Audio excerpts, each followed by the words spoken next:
We have to stop people taking advantage of our benefit system. But that's across the board. That is And illegals, that is foreign nationals, but that is also work-shy people in this country. Sarah Pochin confronts David Lammy after his latest remarks.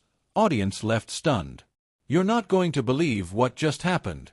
Because right in the middle of a panel discussion that was supposed to be calm, predictable, and full of political soundbites, something completely unexpected unfolded. One moment David Lammy was making his usual strong, confident argument.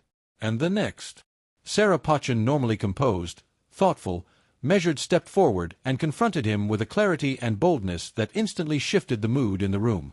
It wasn't rude. It wasn't personal. But it was sharp enough to make everyone sit forward in their seats.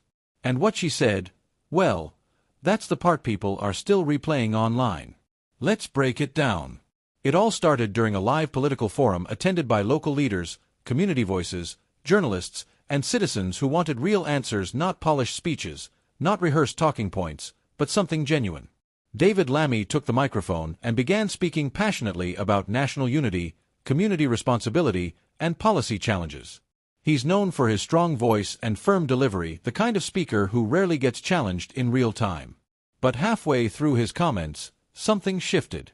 He made a point about local leadership, a point that many in the audience felt didn't reflect what people on the ground were experiencing. You could feel the tension.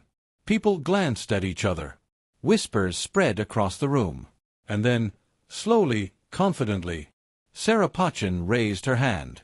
The moderator barely finished acknowledging her when she leaned into the microphone and delivered a response that took the entire hall by surprise. She began calmly, so calmly the audience didn't even realize the tone was about to change. David, I respect your passion, she started, her voice level, her eyes steady. But I think many people here today would say your remarks don't reflect what they're dealing with daily. The room froze. Even David Lammy paused. Sarah continued. People are struggling with real issues, practical issues, and when their experiences are brushed aside or oversimplified, they feel ignored. That's what we need to address. And just like that, the whole discussion flipped. Sarah Pochin wasn't attacking him. She wasn't raising her voice. She wasn't pushing theatrics. She was doing something far more powerful. She was speaking directly to the gap, the widening space between political messaging and people's lived reality. And it landed hard. Within seconds, the audience reacted. Some nodded. Some whispered a stunned, wow. One person even murmured, finally, someone said it. David Lammy, usually quick on his feet, took a moment before responding. He acknowledged her perspective, but you could tell the exchange had shaken up the atmosphere.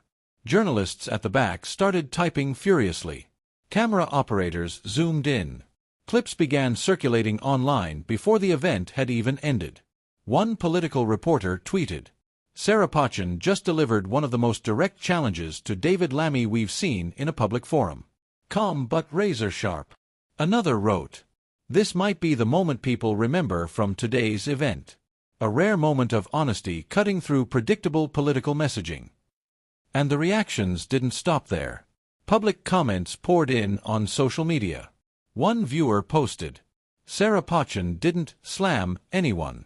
She just said what many voters wish politicians would actually hear. Another added, political debates need more of this, respectful, clear, and rooted in truth. A local community activist posted, David Lammy made good points, but Sarah Pochin reminded everyone that policy talk means nothing if it doesn't reflect the real struggles people face. And then, there were the insiders. A political aide anonymously told a local paper, there's a deeper conversation happening behind the scenes. Leaders know the public is frustrated. Sarah Pochin just put that frustration on the table in front of a national figure. Another insider said, many politicians underestimate how disconnected voters feel from political language.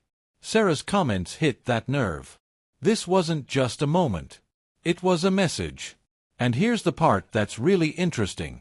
Sarah Pochin didn't plan this. By all accounts, she wasn't trying to go viral.